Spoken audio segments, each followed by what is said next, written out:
Buenos dias. So it is day 2 of my restful sabbatical. I'm practicing rest in real time, and I'm realizing I'm not very good at it. I'm not good at resting. I always feel like I have to do something, make something, write something, create something, share something, say something, right? Like, it's really hard for me to just not do anything. And so November is going to be the month of rest and also gratitude, right? Because I think, by resting, I'm able to put myself in a position where I can be more thoughtful about the things that have happened this year, thoughtful about things that have happened in my life, looking back and reflecting on it, to go into the new year to figure out what I want to do. But I think even if it wasn't the new year coming, I would still rest, right? But I'm just not good at resting. I'm not. I feel like I need to be doing something, watching something, reading something. I think because the inner me has always been like, when I want to lay down and not do anything, the inner me is like, no, girl, we got to get up and do, like, there's so much stuff that's happening. There's so much stuff that's happening out there. And I'm like, okay, I hear you and I understand, and I want to be in the mix too, but I also just want to retreat and tuck away. And so I wrote down in my journal some limiting beliefs I have around rest and like the fears I have around rest. This was actually worked on in June. So I have been needing to rest since June, since right before we started our road trip, which I'll be sharing with you as well. But yeah, so I've been wrestling with limiting beliefs and all this other stuff. The number one thing I have is, if I rest, I'll lose all progress I've made thus far, right? So like the videos I put out, the podcasts, like I've seen some exponential growth happening on my channel, happening in my podcast, right? And it feels so weird because I'm like, God, why I gotta rest now when I'm just now getting some like ROI, when I'm just now getting some sign that I'm on the right track, that I'm doing the right thing, that I am validated through what I'm sharing and doing, right? Like, I'm just starting to feel that way, and now you want me to rest? You know what I mean? And so I feel like I'll fall behind, whatever the heck that means, right? I'll fall behind, that people will stop being interested, or whatever trends are happening, I'll miss out on them. Not that I really do like trends anyway, but yeah, like I just fear that I'll lose all the progress I've made in my journey. That somehow me taking a break for a month, which sounds silly when I'm saying it out loud, it's like, girl, what does that even mean? That if I take a break for a month, then everything is going to go down the drain. Everything is going to suck. What what is that about? Where is that from? Lack, scarcity, the feeling that I always have to be doing in order to be worthy of something, or that people wouldn't understand that I need a break. But also, let's be fair, right? These algorithms, YouTube, Instagram, all these places, let me turn off my car. All these places, like they run off of constant productivity, right? And they punish you for not producing. They punish you for taking a break, right? So these algorithms are teaching us to keep going. And so I'm learning how to hack that by using stuff that I've never shared before, recording videos without editing them, because y'all gonna get these stutters and all these things. I usually like try to chop it up. I don't have it in me. Like just going for it. But I think I have to come out of that algorithm, because I'm a human being, right? Like, I'm not a machine. I need a break. And so even if the algorithms are unwilling to honor my break, that's not my problem. My number one priority is not YouTube. My number one priority is not Instagram. It's not Patreon. It's not none of that. It's me. I am my number one priority. And so in order for me, I think, to show love to myself, I have to remind myself and show myself that no matter what happens with the algorithms or whatever, like, even if my videos never get pushed out ever again, like, yeah, that would suck, but I'm still worthy and I still deserve to rest, right? So the second thing I wrote down is, I haven't done enough to warrant rest. Ooh. So what is enough? What is enough, right? Have we really identified what enough is? And if my enough is always based on views and likes and shares and subscribes and being retweeted or reposted or whatever it is, if that's my marker for success, right, then it'll never be enough, because there's always more to get. There's always more attention to grab. There's always more things to do. And so I guess my thought was, oh, did I do enough this year to warrant resting? You know what I mean? And it's like, girl, yes. If all you did this year was live, you've done enough to warrant rest. I keep wanting to say like warrant a rest. That's not what I'm trying to say. But warrant rest. Like, you're a human being. Like, humans don't have to earn rest. You don't earn rest. We talked about this in the previous video. 10 gentle reminders for people who are exhausted, for Black women who are exhausted. You don't need to earn rest. Rest is something you need to survive. Like, it's necessary. It's not something that's like extra or something that's like, ooh, that'd be nice if I could. No, like, you need to rest or else you die. Like, quite literally, if you don't rest, you die. Yeah, and it's like, again, what is enough? What is enough? It'll never be enough. There'll always be someone telling me I need to do more, get more, achieve more, be more. And I can opt out of that. I can say, you know what? No, like, I'm worthy of rest right now. I'm worthy of rest today. Yes, I almost forgot. One thing I do want to say, though, is I think it's important to make a list of the things that you have done. So even this year, so I'm going to do a live about this where we're all going to celebrate the things that we've done, because that's what we did last year. But really make a list of the things that you've done. You've done a lot. I've done a lot this year. I have done a lot this year. I moved. I did a road trip. I gave videos. I encouraged. I put on programs. I did a lot of stuff. I did a lot of giving. You know what I'm saying? And so when you're giving, when you're pouring out, you need to set aside time to replenish yourself, right? And I have not done that in between my things.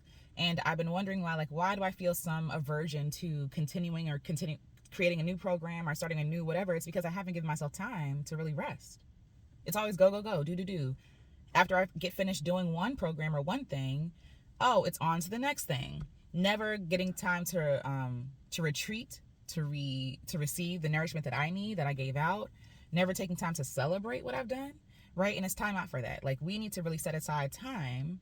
I need to really set aside time to celebrate my wins. Everything I do needs a celebration. And I know some people are like, oh, well, it's going to get old. No, everything positive that I do, I celebrate myself. Everything that I try to do, I celebrate myself. Even if it doesn't land the way that I want it to land, I'm not punishing myself because not enough people watch my video. I'm not punishing myself because not enough people signed up for my program. I'm not punishing myself for that. Like, no, I did a brave thing. I put something out there, and that's huge. That's huge. So I deserve to be celebrated by myself first. You know what I mean? So yeah, I have done enough to warrant rest. I don't need to earn it. Like, girl, if I did nothing, if I didn't put no programs out, no videos, no podcasts, nothing, if I didn't travel, if I didn't move, I would still be worthy of rest. I would still be worthy. The third thing I said, which just kind of goes with the first thing, is I'll lose momentum and supporters and people I serve, right? But this really stuck out to me because I'm just like, the people I serve, I'm trying to remind them to rest. So if they are unforgiving because I'm resting, those aren't my people anyway. I am not here to be exhausted. I am not here to be used and abused. And if people don't understand the fact that I need a break, they're not my people. Because literally, that's what I talk about here. I talk about resting. I talk about self-kindness. I talk about self-love and self-preservation and, and celebrating self, right? Like, I talk about all those things. And if they don't get it, they're not my people. Like, again, spending all that time arguing with people about Black excellence and rest and how I feel about it. It's like, those just aren't my people. So why am I giving so much energy and time to people who are not my people? Those who get it, get it. You know what I'm saying? Those who get it, get it. And those are the people I want to serve. Quite simple, you know? Even like with editing videos and stuff like that, like how I talked about just 2 seconds ago, like stuttering, and I'm human. That's what humans do. Saying or filler words like right. Shout out to Stephanie Perry. She tweeted or retweeted someone who basically said that they're gonna keep posting stuff or sharing stuff, like even if they mess up verbally, like I just did, right? Like, we're so trained to, we're so entitled, we're so mean. We think that people have to show up perfect. I never claimed to be an orator. I never claimed to be a well-spoken individual. I'm sharing ideas in the best way that I know how. And if you don't like it, you don't have to stay. You know what I mean? And I think it's the same way with our resting. Like, if people don't understand that you need to rest, you don't have to qualify anything. You don't have to prove to them, you know what I'm saying, that like, oh, like, I'm worthy of rest, or like, you don't have to, you know what I'm saying, because you tend to over explain, and then you start doubting. When I over explain something, I start doubting myself, like, dang, I'm over explaining this a lot. Does what I say make sense? Am I worthy of? Yes, I'm worthy of rest, right? And so maybe I will lose momentum, but I feel like I can always pick it back up. I've taken breaks before. Last year I took a break, I think all December. All December I took a break, and by resting, I was able to go into the new year with more energy, more vitality, more ideas, and grow my following. So like, I think last year this time I was around like 700 subscribers. Right now I'm at 15,000, which is like mind-blowing. Mind-blowing. And I'm grateful, right? But like, that came from rest. The work that I did to get here, like, one, it was God, but it was also me obeying and humbling myself enough to rest, because I know that even all the goodness doesn't necessarily just come from me, right? And I'm learning stuff about that too, and I think that it'll probably come up later.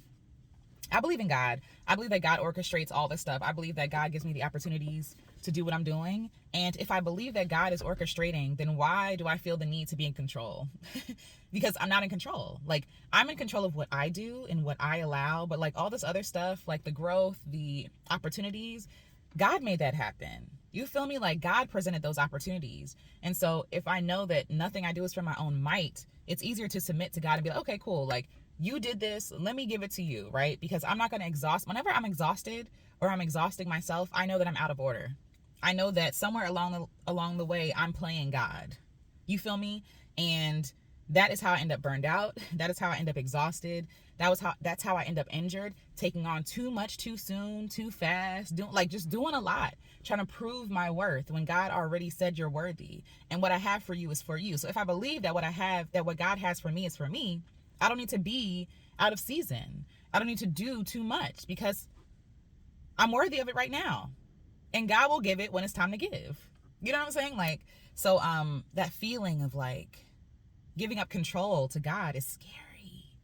It's scary. And I believe all the good things that people say about God. I believe all of it, right?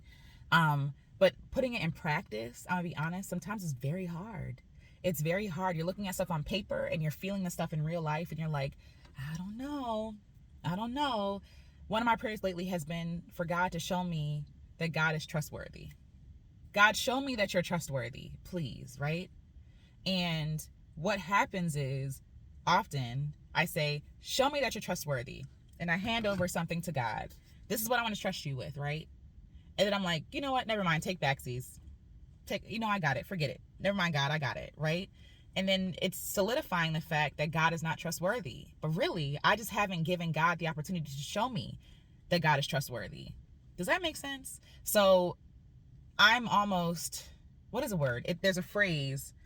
Oh my gosh, it's on the tip of my tongue. Basically, like, when you, self-fulfilling prophecy, when you say something and you're fearing something, but because of your fear, you create that thing. And I think for me, I'm like, God, I want to trust you. Here's the thing, right? And I'm like, but I'm still holding on to it. Like, okay, I trust you, God, and God's trying to take it from me. I'm like, I forget it, right? But now I'm submitting and giving God an opportunity to show me that God is trustworthy, that God got me. You feel me? That's what I want to feel. So I feel like this resting stage is me allowing God to move in a way that I'm not involved, move in a way that I don't have to orchestrate, and I don't have to, like, I want to see God be trustworthy. And so that means that I have to relinquish control, and that's scary and that's hard. Let's see. I already talked about, I fear being punished by the algorithm. The algorithm is messy. It's hustle culture in internet form and phone form. If you don't post in 3 days, and if you don't post in a month, and you're going to lose momentum, blah, blah, blah. None of that matters. Like, it matters. I get it. I get the fear. I understand that it's scary. But I'm downshifting in a way. I'm honoring my boundaries and my energy by doing as little as possible, by not editing videos, by interviewing other people, by sharing stuff that I've already shared, but clips of them. Like, I'm trying to hack this system so that I can rest, right? So that's the solve for my fear. Okay. The next thing I said is, what if I fall behind? And to that question, I say, what is behind? Behind who? Behind what? We have these made up markers of success and made up places we're supposed to be. Like, no, I'm where I'm supposed to be right now. Fall behind, in my mind, if I don't rest, that's how I fall behind. Like, when you are running, for example, and you don't take a break, like, you're going to fall behind because you're always exerting energy. But if you never take any time to really replenish your energy, to take time to take care of yourself, you're going to injure yourself. So if there is no race, I'm not in competition with who I was yesterday. Let me say this. This is a side note. A lot of people are like, there's no competition. I'm in competition with the me of yesterday. And I've talked about this in a previous video. But I am not in competition with myself. I am in community with myself. I am working with myself. The only reason why I am here today is because of the me of yesterday, right? And I love her. She's dope. I love her. She's amazing, right? And so I don't have to look at myself as competition. So if there is no competition with other people, if there's no competition with myself, who am I falling behind? Who am I falling behind? Like, what am I falling behind? Does that make, like, what is, behind what? Behind who? You know what I mean? I'm here. I'm right now. I am present, and where I am is where I'm supposed to be. And I can honor my needs today. Because also, who I was yesterday is not who I am today, right? Like, who I was yesterday has different needs. The person yesterday has different needs. Today has different needs. And I can honor those needs in real time. The next question I have is, what if I miss out on making money and opportunities? Let me tell you something. I don't ever want to be broke ever again, okay? And a lot of my scarcity comes from being broke, comes from poverty, comes from lack. You know what I mean? And so I honor that. I honor those feelings. I don't want to pretend. I think a lot of people are like, oh, just abundance. No, we really have to address our traumas. We really have to address the fact that a lot of our scarcity, a lot of the issues that we have is because we've experienced this before. We don't want to go back, right? Like, we're afraid of going back. And I know when that feeling bubbles up in me, like, I'm like, I don't feel safe. I don't feel safe. And I think it goes back again to trusting God, but also trusting myself and my abilities to make money, right? Like, I'm not going to die. It's going to be okay. You're going to be fine. You have the skills necessary to get another job. If you need to get another job, you have the skills necessary to make money. You are not going to starve. And also, I'm in a privileged place right now, to be living in a place where I don't need much. I don't need much. Like, we've lived in a car for the past month, not this month, but during the summer, traveling to California. And again, I'm going to share those things with you. And I was okay, right? I know what it's like to live in a car. You know what I'm saying? And worst comes to worst, that's where I will be. But I also have family and friends around me who won't let me starve, who will take care of me. My mother, we're staying with my mother right now. You know what I mean? Like, she's helping us as we transition. We were supposed to be moving into our RV, but I think there might be a change of plans, and I'll be sharing that with you soon. But yeah, like, I have good friends who will take care of me, who will let me sleep on their couch if I need to. Like, I will be okay. I am okay. And if I take a month off, I'm not going to lose everything. I'm not. Like, half the stuff that we fear is just not going to happen. It's just the fear to the 100th degree, right? Like, the fear, like, oh God, I'm going to starve to death and die. No, you're not. No, you're not. No, you're not. And money will be made. Maybe just not today. Maybe just not this month. And maybe when I replenish my energy, I can make more money later on because I'll have more energy to do more stuff. You feel me? Okay. The next fear that came up is, what if I let folks down? Like, people have expectations. This is the people pleaser in me. Okay. Alicia, girl, you can't take a break. You can't not do nothing because people expect this of you now. And it's a prison. It's a trap. There's a scripture that literally says, fear of man is a snare, right? Fear of man is a trap, basically, that we entrap ourselves with the expectations of other people. So even though I might feel, if I was back maybe 10 years ago, I might feel that I need a break, I won't take one because of what other people expect from me, right? And that is putting people above myself and above God. At the end of the day, like, when I am fearing what other people will think, even though I need to rest and take care of myself, I am worshiping people and their opinions. I am making people and their opinions my God, right? At the expense, and I'm sacrificing myself to them. I am literally laying myself down on an altar, sacrificing myself, my health, my rest, my well-being to mere people. That sounds crazy, don't it? Like, it sounds extreme, but that's exactly what we do when we try to not let people down, even though we know we need a break, even though we know we need something different. You know you're being called somewhere else, but because of what other people think, you can't do it. That's an illusion. That's an illusion. And like I said earlier, if they don't get it, they're not your people anyway. Like, how can I let people down by resting? If I want to serve more people later on, then I have to rest. I have to take care of me, right? I can't be messy and I can't fumble myself and be good to other people. And I get it, even like within like Christian spaces, I'm just gonna be honest, like church spaces, there is this push in some spaces to give all of yourself, to be Jesus, right? Like, to literally sacrifice yourself for other people. And I don't think that that's what God requires. I don't like the scripture says, love God with all your heart, mind, soul, all the good stuff, body. Love others as you love yourself, meaning you have to love yourself first in order to love others well, right? Because me worshiping other people and making them God in their opinions, in their views, is not love. It's not love. It's not love for self. It's not love for them. It's not love for God, right? It's out of order. So I have to be sure that I'm loving myself so that I can use myself as a template to love other people. But if it's backwards, right? You're never going to have a clear vision of yourself, right? You're always going to be second guessing yourself, and that's what people pleasing does. It's like manipulation. You subject yourself to manipulation. Often, you don't know who you are, you don't know what you want, you don't know what you believe, right? Because you're so busy trying to please and appease everybody. And you can't do that and be healthy. People pleasing will literally kill you. Literally will destroy you. People pleasing will ruin your life. And you will be down the road 40 years from now being like, how did I even get here? I don't want this, right? While people are free to live their lives, we're chasing their opinions and they're living their lives. Then we become embittered because we're like, well, this person gets to live their life, but I don't. You do. And so again, if I let people down by taking a break, that has nothing to do with me. I can't be their God. I have finite resources, finite energy. I am one person, okay?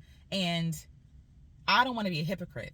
I don't want to tell people to rest and I don't rest, right? I don't want to be a hypocrite. I want to be honest and authentic. I want to be clear. And I want, like, this is why I'm sharing this with you too, to say, I say rest, but resting is hard. I am not good at resting.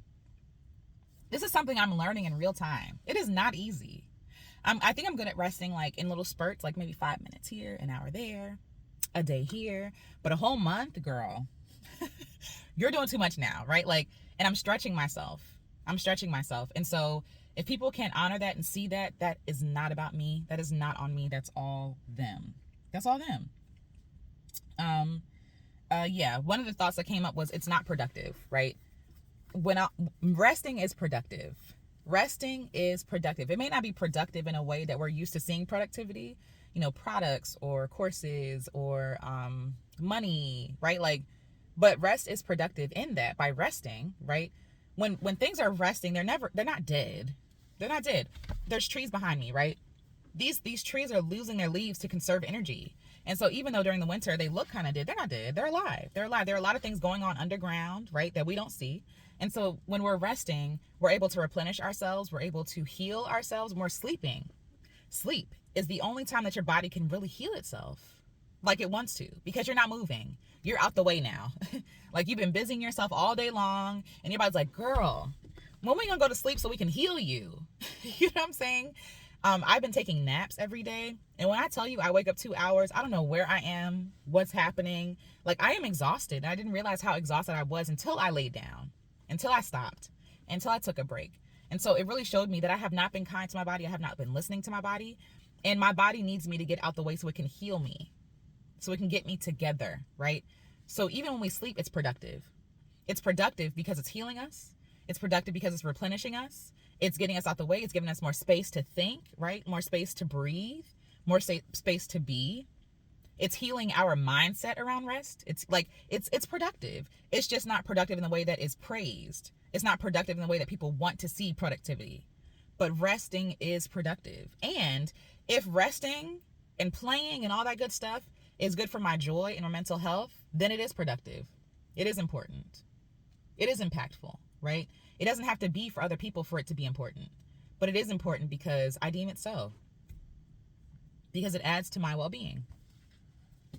The next thing I asked was, am I secure enough to break? Ooh, I'll lose money. Ooh, am I financially secure enough to take a break? And I think that's a valid question. Like, girl, how am I take a break? And I got to make money. I think sometimes you have to plan for it, right? But I think for me, I'm just like, I think I'll be okay. I know people might say this is not financially wise. And again, I am not a financial advisor. Please, like, this is just Alicia and her experience. I am okay with what may happen. Being okay with where the chips may fall. I think I'm good. Like, I think God will honor my rest. And I think that I'll be provided for in ways that I could not think about before.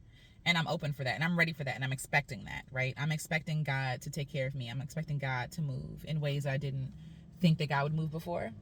I'm ready for a deeper level of trust. And yeah, I'll have all this money and stuff, but also I feel like some people have the money to rest, they're just afraid to do it. They're afraid to do it. I think we think that we need more to rest well, and I don't think that's true. And even if you can't take a whole month off of work, maybe you can just like, I'm just working and going to sleep. That's it. Nothing more, nothing less. That's it. Waking up, going to school or work, doing my work or whatever, going to sleep, resting, right? Like setting aside time during your day to rest. Yeah, and the last question I had, what if it's not long enough? I'm tired of being tired, right? And I realized that the practices that I've been doing have not been beneficial, have not been helpful, have not been restful.